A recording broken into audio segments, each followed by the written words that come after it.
are flood resilient citizen scientists from Charleston Development Academy.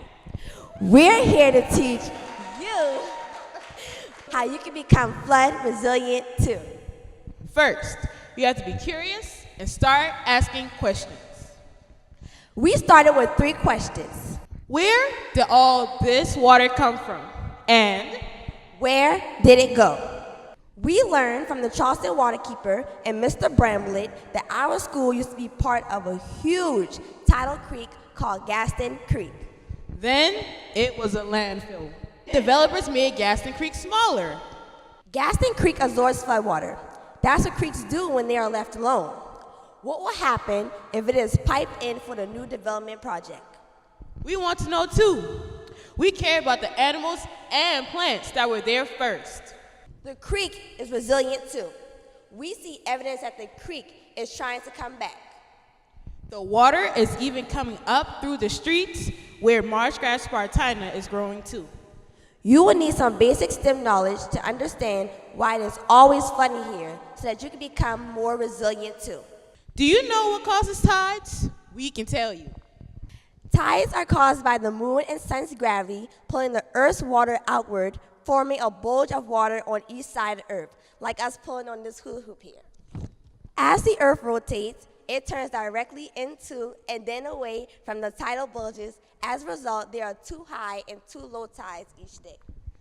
When the moon is at new or full moon stage, the sun and moon pull together, making the high tides even higher.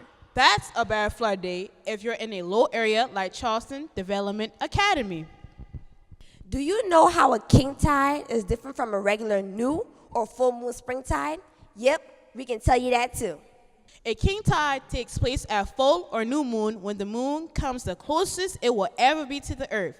The closer it is, the harder its gravitational pull on the earth's water and the higher the high tide. Better hope we don't have a storm during the king tide. That's big flood trouble. Everybody has a cell phone, right?